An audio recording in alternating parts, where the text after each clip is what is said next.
les choses sont en train de se faire. C'est vrai que la préparation pour moi est indispensable. Est indispensable. On vient de citer les deux dernières Coupes d'Afrique. Celle de 2019 où on était vraiment dans les conditions qui correspondaient à ce qu'on allait trouver en Égypte, en termes de climat, on a eu ce qu'il fallait en termes de matchs amicaux, dans les conditions qu'il fallait. Je vais même aller jusqu'au ce détail, bon ça c'est un pur hasard, mais du même nom d'hôtel, entre l'hôtel à Doha et l'hôtel en Égypte. Ça c'est vraiment pour aller au bout de la chose. Mais c'est surtout les conditions climatiques et la possibilité d'avoir les matchs que l'on veut le plus important. Donc sur ça, on est en train de, ça c'est sur la préparation. Donc là, on est en train de travailler là-dessus. Sur celle d'avant, on est resté pareil au Qatar. Il y avait pour celle au Cameroun, il y avait des conditions extrêmement difficiles de par la présence de tout ce qui était Covid et tous les tests qu'il fallait faire et tous les avions qu'on pouvait prendre, atterrir dans un territoire, ne pas pouvoir sortir du territoire si on arrive avec le Covid. Bref, ça avait été d'une complication totale jusque dans la compétition elle-même où les différents dirigeants de l'organisation du COCAN venaient et vous disaient la veille et nous on était concernés à 100% pour tout ça. 100%, il n'y a pas un joueur qui n'était pas concerné par ça.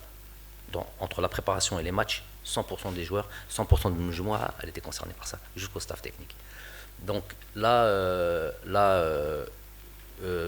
sur, on a l'expérience de ces deux cannes-là et on en a tiré évidemment des conclusions et puis de faire en sorte de ne pas recommettre, s'il y a eu des erreurs qui ont été faites, de ne pas recommettre les mêmes erreurs. Pour le lieu d'habitation, ça fait aussi partie de comment on appelle ça, de l'organisation qui doit être bonne, qui doit être même très bonne. Donc avec les dirigeants, notamment le président de fédération et tout son comité, je ne me suis pas déplacé en Côte d'Ivoire puisqu'on avait un match contre je ne sais plus qui. On avait un match de championnat le jour du tirage au sort, je crois contre le Cap-Vert, oui, contre le Cap-Vert. Donc il a vu on s'est échangé les vidéos, tout ça et tout. Il a vu ce que proposait le COCAN et il a l'expérience. Je crois qu'il a 3-4 Coupes d'Afrique. Il a l'expérience de tout ce qui est logistique et notamment du lieu d'hébergement qui est indispensable puisqu'on est censé être là-bas pendant un certain temps. J'espère le plus longtemps possible. Il faut être dans des conditions, des conditions qui permettent voilà, d'être à l'aise, d'être bien concentré sur les entraînements, sur les matchs. Donc on est en train de travailler là-dessus. Le président est en train de travailler là-dessus, il connaît ça par cœur. Et voilà, sur ça, il y a un rapport de confiance. Il a cette expertise-là. Donc moi, je suis pas au détail près, minutieux. Voilà, avoir un hébergement.